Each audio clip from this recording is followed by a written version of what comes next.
Hello and welcome to ஆங்கிலம் கற்போம். Lesson 3 பாடம் 3.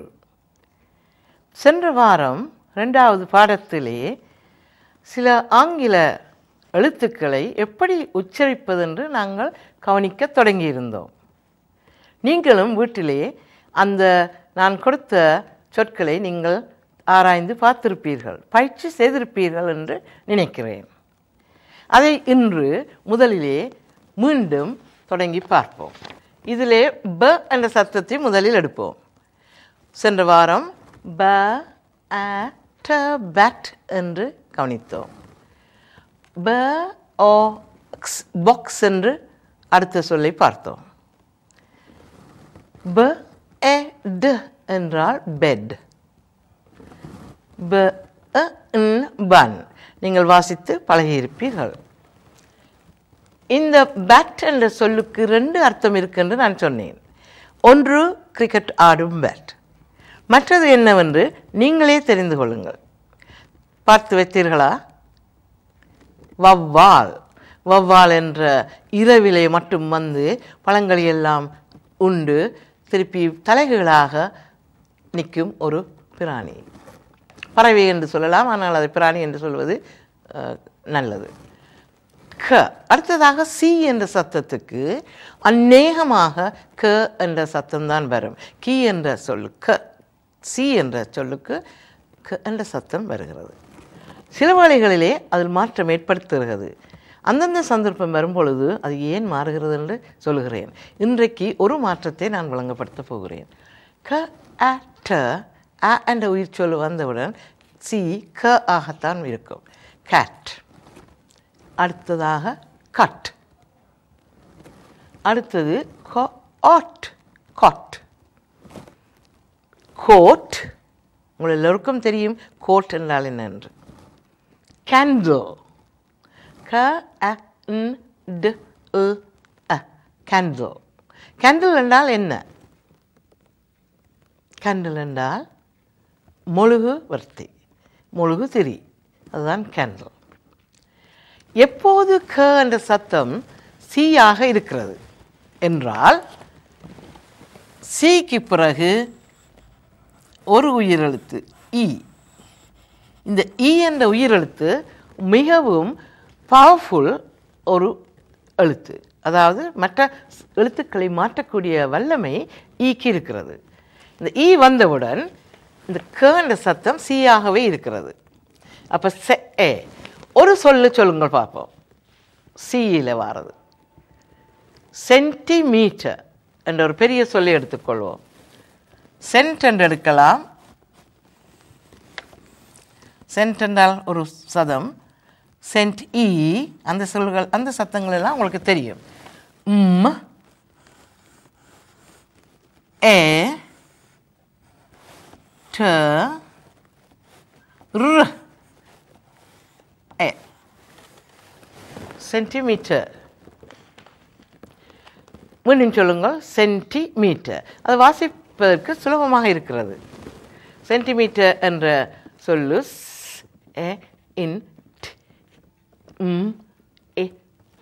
சென்டிமீட்டர். சென்டிமீட்டர் என்றால் ஒரு அளவு எடுக்கும், ஒரு அளவை குறிப்பிடுகிறது. இப்பொழுது இன்றைக்கு நாங்கள் ஒரு புது எழுத்தை பார்க்க போகிறோம். அடுத்ததாக சிக்கு பிறகு வருவது ட என்ற சத்தம். உங்கள் எல்லோருக்கும் தெரியும் சிக்கு பிறகு டி என்று. டி சின்ன எழுத்தில் எழுதும் பொழுது ஏ எழுதுகிற மாதிரி எழுதி மேலே போய் பிறகு கீழே வரணும். டி. நீங்களும் உங்களோட புத்தகங்களிலே ஒவ்வொரு சொல்லுக்கும் ஒவ்வொரு பக்கம் வைத்து கொள்ளுங்கள். புது புது சொற்களை நீங்கள் காணும் பொழுது படிக்கும் பொழுது அதை அந்த பக்கத்திலே எழுதி வைத்து கொள்ள வேண்டும். அப்படி செய்தால்தான் நீங்கள் வாசிக்க பழகுவீர்கள். போன முறை சொன்னேன், கவனமாக கேட்டுக்கொண்டிருக்கணும் என்று. கேட்பதால் ஆங்கிலம் பேச பழகுவீர்கள். ஆங்கிலம் பேச பழகுவதற்கு கவனமாக கேட்க வேண்டும். ஆங்கிலம் வாசிக்க பழகுவதற்கு நீங்கள் சத்தங்களை கவனமாக படிக்க வேண்டும். டியிலே ஒரு சொல் எடுத்துக்கொண்டு வந்தால் ட ஓ ட டாட் என்று வருகிறது. டியிலே டாட். டாட் என்றால் என்ன? ஒரு புள்ளி, ஒரு சின்ன புள்ளி, இப்படி ஃபுல் ஸ்டாப், டாட். டியிலே அடுத்ததாக நான் வைத்திருக்கும் சொல்லு டு அ க. இந்த கவோட ஒரு நாளும் சொல்ல முடியாது. அதையும் நீங்கள் அவதானித்துக் கொள்ளுங்கள். இந்த சியில் முடிகிறனால் அது மற்ற கவும் வர வேண்டும் சேர்ந்து. அதை பற்றி ஒரு பாடமே நான் எடுக்கப் போகிறேன். அந்த சிகேயில் முடிகிற எழுத்துக்களை பற்றி, சொல்லுகளை பற்றி அது வேறையாக படிப்போம். டக். உங்கள் எல்லோருக்கும் தெரியும் டு ஃபார் டக். அதாவது இந்த படத்தை பாருங்கள். ட ஃபார் டக். டக் என்றால் என்ன? வாத்து அல்லது தாரா என்றும் சொல்வார்கள்.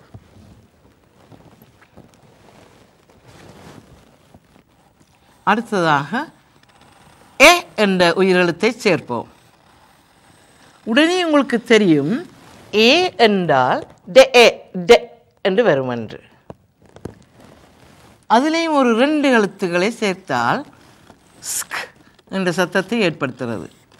இந்த 2 எழுத்துக்களாக இரணையாக வரும் சத்தங்களும் நாங்கள் படிக்க வேண்டும். டே என்று நீங்கள் உச்சரிக்க தொடங்கினவுடன் ஸ்க் என்று தெரிந்தால் டெஸ்க் என்ற சொல்லு வருகிறது. டெஸ்க் என்றால் என்ன? நீங்கள் பாடசாலைக்கு போகும் பொழுது ஸ்கூலிலே டெஸ்க்ஸ் இருக்கும். பிள்ளைகள் இருந்து எழுதுவது. வீடுகளிலும் டெஸ்க் இருக்கலாம். டெஸ்க் என்றால் மேசை என்று வைத்துக்கொள்ளுங்கள். ஆனால் டேபிள் அல்ல. திறந்து மூடக்கூடிய ஒரு டெஸ்க். இது எல்லாருக்கும் தெரியும். இப்போ டி என்ற எழுத்துக்கு அடுத்ததாக ஓ என்ற உயிரெழுத்தை சேர்த்தால் ட ஓ என்று வருகிறது. அது எண்ணத்தில் முடிகிறது என்று பார்க்க வேண்டும். முதல் 2 சொற்களையும் எழுத்துக்களையும் நீங்கள் உச்சரித்து விட்டு அந்த சொல்லு முடிவிலே என்ன எழுத்துக்கள் வருகின்றது? 2 ல் சத்தம் வருகிறது. டால், டால். அதிகமாக நீங்கள் சின்னனாக இருக்கும் பொழுது டாலோடு விளையாடி கொண்டிருப்பீர்கள். டால். படம் கீறலாம் நீங்கள் டாலை. இன்னொரு உயிரெழுத்தை எடுத்தால், ஐ என்ற உயிரெழுத்தை எடுத்தோம் என்றால் ட இ. உடனே உங்களுக்கு தெரியும் அது டி என்று துவங்க போகுது என்று. இந்த ரெண்டும் சேர்ந்தவுடன் அதுவும் ஒரு இரட்டை எழுத்து ஷ் என்ற சத்தத்தை உண்டாக்குறது. அந்த சத்தத்தை நீங்கள் அறிந்து கொண்டீர்கள் என்றால் டி என்று சொல்லியவுடன் ஷ் என்ற சத்தமும் வந்தவுடன் டிஷ் என்று இலகுவாக வாசித்து விடுவீர்கள். இந்த எழுத்தை பாருங்கள். டிஇஷ். டி இ என்ற 2 சொல்களை நீங்கள் உச்சரித்த பிறகு எழுத்துக்களை ஷ் என்ற சத்தத்தை சேர்த்து வாசித்தீங்கள் என்றால் டிஷ் என்று இலகுவாக நீங்கள் வாசிக்கக்கூடியதாக இருக்கும். நான் சந்தர்ப்பங்கள் வரும் பொழுது இந்த இரட்டை சத்தங்களையும் நான் உங்களுக்கு அறிமுகப்படுத்தி கொண்டே வருவேன். பிறகு அதிலே ஒரு பாடம் தனியாக நடத்தலாம். மீண்டும் ஒரு முறை டி என்ற சத்தத்தை பாருங்கள். டி என்ற எழுத்து ட என்ற சத்தத்தை செய்கிறது. என்னுடன் சேர்த்து சொல்லுங்கள். டாட், டக், டெஸ்க், டால், டிஷ். இதை விட 2 எழுத்துக்கள் உங்களுக்கு நான் தரப்போகிறேன். 2 சொற்கள் தரப்போகிறேன் டியிலே இருந்து. அதாவது ஒன்று ட ஆ. இது என்ன சத்தம்? டபுள் எஃப் என்று சொல்லுவோம். டஃப், டஃபோ, ட இ டஃபடில். அது என்ன என்று நீங்கள் அறிந்து வைத்துக் கொள்ளுங்கள் அடுத்த பாடத்துக்கு. இன்னும் ஒரு சொல்லு, மிக முக்கியமான சொல்லு, நீங்கள் யாவரும் அறிந்து கொள்ள வேண்டிய சொல்லு. ட ஆ இன்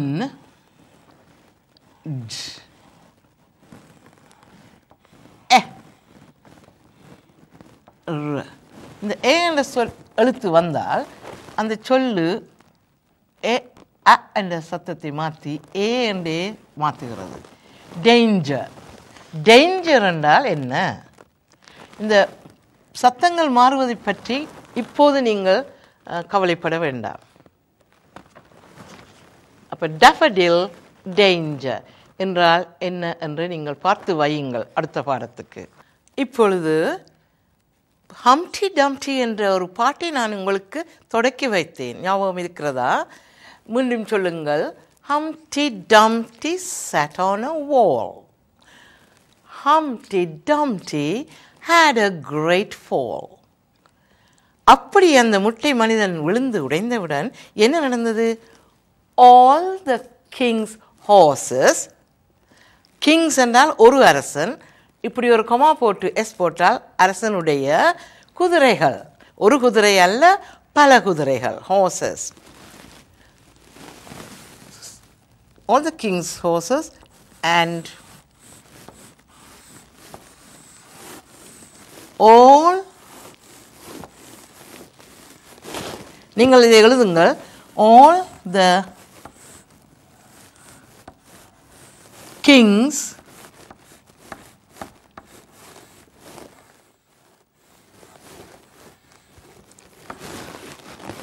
அதுவும் அப்படி apostrophe என்று போட்டு எஸ் போட்டால் அரசன் உடைய என்றது கருத்து. அப்போ all the king's men,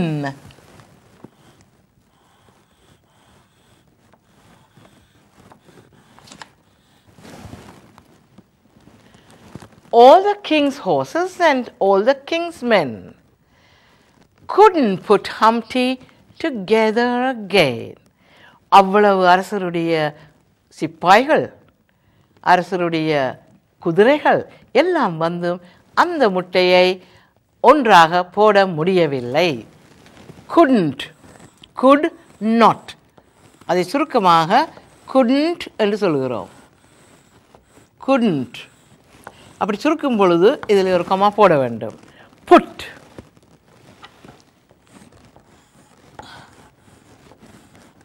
Humpty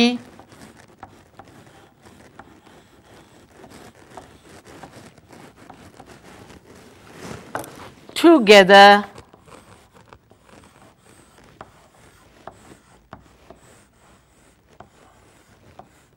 again. திருப்பி போட முடியவில்லை. again என்றால் மீண்டும். full stop. Right. Humpty Dumpty sat on a wall. Humpty Dumpty had a great fall. சொல்லுங்கள்.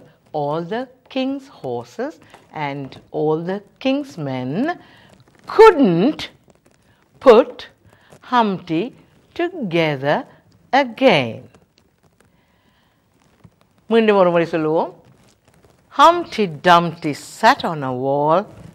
Humpty Dumpty had a great fall. All the king's horses and all the king's men could not put Humpty together again. இதிலே and என்ற சொல்லு வருகிறது. and என்றால் இரண்டு வசனங்களை அல்லது இரண்டு சொற்களை சேர்க்கும் ஒரு பிரதானமான சொல். and என்ற சொல் அடிக்கடி நீங்கள் வாசிக்கும் பொழுது கதைக்கும் பொழுதும் பாவிக்க வேண்டிய ஒரு சொல். and the என்றது ஒரு ஒரு all the ஒரு அரசனுடைய ஆட்கள் முழுவதும், இதுவும் அடிக்கடி நாங்கள் காண்போம். the அதற்கென்று ஒரு கருத்து இல்லை, ஒரு என்று எடுத்துக்கொள்ளலாம். could not என்று எழுதாமல் ஆங்கிலத்திலே முக்கியமாக பாடல்கள் எழுதும் பொழுது couldn't, ஏனென்றால் அது பாடக்கூடியதாக இருக்க வேண்டும், அதற்காக couldn't என்று போடுவார்கள். put Humpty together again. நீங்கள் வீட்டிலே இந்த பாட்டை மீண்டும் மீண்டும் வாசியுங்கள். அதில் வருகிற எழுத்துக்களையும் அதிலே நான் காட்டிக் கொடுத்த இலக்கணங்களையும் கவனமாக பயிற்சி செய்ய வேண்டும். பயிற்சி செய்தால்தான் நீங்கள் இலகுவில் ஆங்கிலம் படிப்பீர்கள். கவனமாக உங்களை சுற்றி வர ஆட்கள் ஆங்கிலத்திலே இந்த நாட்டிலே இங்கிலாந்திலே பேசிக்கொண்டிருப்பார்கள். கவனமாக நீங்கள் கேட்க வேண்டும். இந்த சொற்களுக்கு அர்த்தம் கேட்பார்க்க சொன்னேன். டேஞ்சர் என்றால் என்ன? டஃபடில் என்றால் என்ன? இப்பொழுது இன்றைய பாடம் இத்துடன் முடிவடைகிறது. அடுத்த பாடத்துக்கு வரும்பொழுது இந்த டி என்ற எழுத்து டி என்ற என்ன சத்தத்தை ஏற்படுத்துகிறது என்று நீங்கள் படித்து இன்னும் ஒரு 10 சொற்களையாவது அந்த பக்கத்திலே நீங்கள் எழுதி வைத்து கொள்ள வேண்டும்.